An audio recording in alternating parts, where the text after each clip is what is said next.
Hello and welcome to the Pheno channel, where we set the record straight. We're going to kick off this channel with what some may regard as a controversial subject area. I've compiled photos of people belonging to an ethnic group known as the Ashkenazim, and today we'll be looking through them. In case you're unfamiliar with this ethnic group, or you're just an uncultured American, the Ashkenazim are a Jewish ethnic group that formulated in the Rhineland region of Germany in the early Middle Ages. The Ashkenazim diaspora lived in regions across Central Europe for over a millennia, with prominent communities in Poland, Hungary, Germany, Ukraine, Romania, and the Soviet Union. Today, their population is estimated to be 11 million people, with the majority of the Ashkenazim currently living in countries such as Israel and the United States. The narrative is the origins of the Ashkenazim, as well as all other Jewish ethnic groups, goes back to the Levant.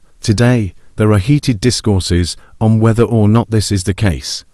I quite honestly don't give a damn about the quarrels between Jewish people and Mohammedans. I'm not making this video to be malicious, but to point out the observable reality. In this video you will see that the specific ethnic group, known as the Ashkenazim, are phenotypically European, and thus a part of the white race, whether the mustache painter worshippers like it or not. They're not 50% Levantin, as some like to claim. They are white, and are overwhelmingly of European stock. They're not Central Asian either. And you people need to stop feeding into Turkish-centric delusions of grandeur. We'll do a video on them at a later date. As for this video, I avoided using pictures of Hasidic Jews, as they're not representative of the vast majority of the Ashkenazim. The pictures you're about to see are mostly of secular Millennial, Gen Z and Gen Alpha Ashkenazim. Every person featured on this slideshow, to my knowledge, is 100% or close to 100% Ashkenazim. Oftentimes, when people showcase swarthier Ashkenazim, they feature individuals with mixed Sephardic and Mizrahi backgrounds. I also avoided men with long beards, as I feel a lot of you won't be smart or observant enough to see through the aesthetic. So without further ado, Pheno presents to you Faces of the Ashkenazim.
And that completes my slideshow. The Ashkenazi are very phenotypically diverse and are a unique ethnic group, with many sharing features typical of Central European, Slavic, Alpine and Euro-Mediterranean people. There are also features that are unique to them too, one example being wavier hair. In conclusion, while many of the Ashkenazim sport aquiline nose shapes that resembles those of the Near East, most features are innately European, such as their skin pigmentation, hair color, eye color and skull shape. They resemble European, for the most part phenotypically, as well as genotypically. There are populations around Europe that I can't say the same, such as Greeks, Albanians and Iberians. If you want to be in the loop of when I make videos on these populations, hit the subscribe button and turn your post notifications on. Thank you for tuning in to the PhenoBot YouTube channel.